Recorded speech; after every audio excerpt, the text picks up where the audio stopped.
good deals start as meh deals and they become they get honed down. I mean, it is that diamond in the rough, but like it looks like a freaking rock. Hey everybody, welcome to the Business Launch Podcast with your hosts, Ryan Dice and me, Roland Frazier. Ryan, what's happening? Nothing. I'm incredibly bored out of my mind. I've got nothing to do. That's not true. But compared to what you've been working on, it feels like nothing. You've got a pretty cool deal in the mix that that I wanted. That you were telling me about, and we were like, we could talk about this, just you and I, or we could, flip on the recording and share this with all of our Business Launch pals. So tell me about this this deal you got going.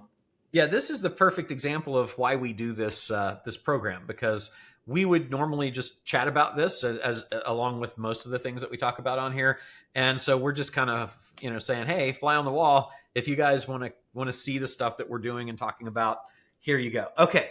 Yeah, so I think it's important. Everybody needs to know. I'm hearing about this in real time. Yes. We made sure because you were going to do it. It's like let's. So I have no idea what you're about to say. What you could hear is like, Ryan, we're doing this deal and you're freaking out. Bringing in another investor. We're doing a hostile takeover.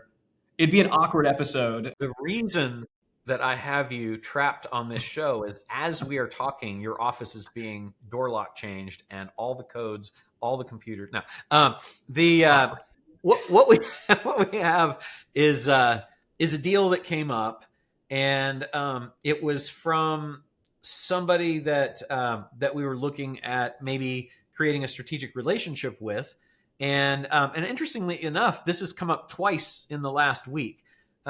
So in this particular one, I like this one because it lends itself to the possibility of creative deal structuring, which, as you guys who are watching or listening know, is one of our favorite things to do. So here's the deal, Ryan. Basically, company, they're doing about 30 million in sales right now. The entrepreneur has built 100 million plus businesses before. This one is kind of relatively new, and it needs capital to basically get ready for one of its big seasonal order. It's kind of a large bump in seasonal stuff around this time of year. We can't say the company name for privacy reasons, and among others. But can you say the industry? Online retail, kind of, I guess, e-commerce. Okay, consumer. Yes. So there's some events that are coming up that are big times, big pushes for them, and they get significant orders, kind of like Black Friday is for most other people. And so they're looking for some capital, and not a ton, but a couple $1,000,000, and they're going to use it to get ready for, to buy inventory, basically to get ready for for the event, and they are going to get some working capital and payables and all the normal things people do with that money. They have the ability to get the capital from a couple of different sources, but it's relatively expensive. They've got the private equity option where you're looking at around 15% plus in terms of what the companies that are interested in potentially funding want. You've got is that 15% for debt or like interest rate, or that's what they take in equity? Both, basically. So an interest at a favorable valuation, plus it's preferred debt, effectively, that is going to return 15% before anybody else gets anything.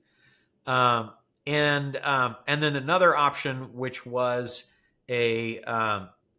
basically a reverse royalty, where somebody would put in the money and then they would get an override on gross sales in perpetuity. Kind of like a Shark Tank deal, if you've ever heard those. Yeah, I was going to say, that sounds like a Kevin O'Leary, Mr. Wonderful. I'm going to give you money and you're going to give me a royalty. So what's cool is that means there's funding that's available. And they approached us and said, hey, we have lots of strategic stuff that we can do together.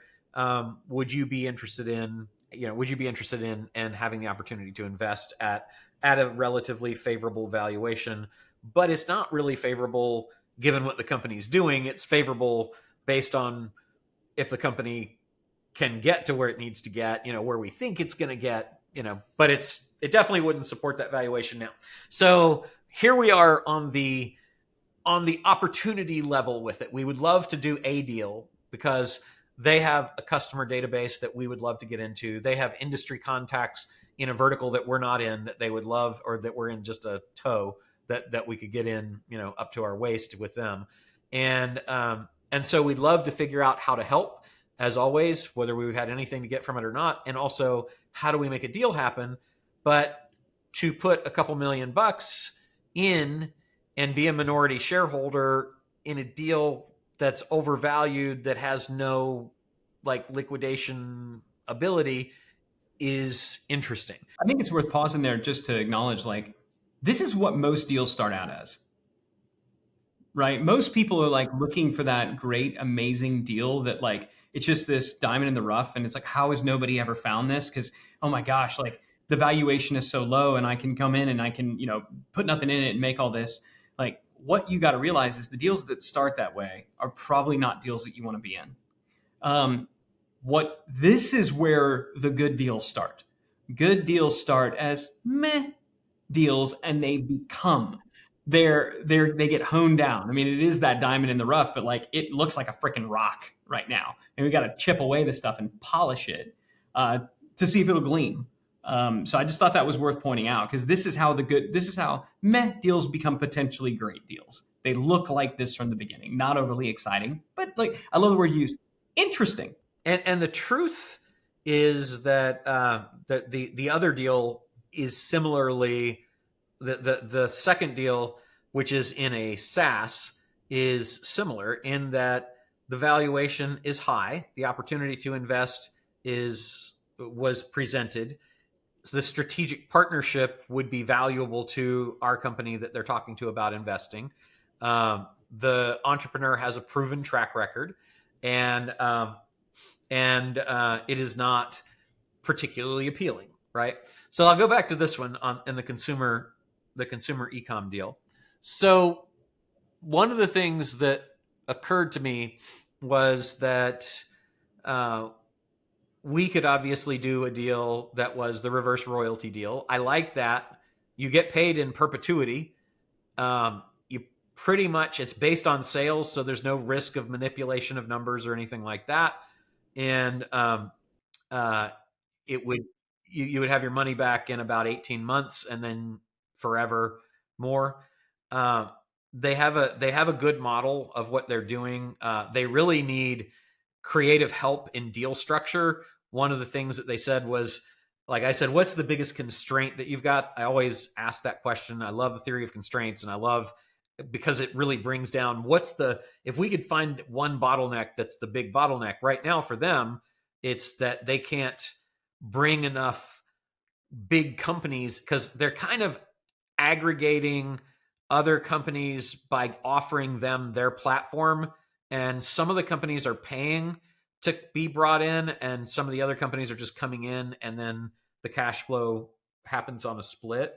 So the ability to cut these deals is the biggest constraint.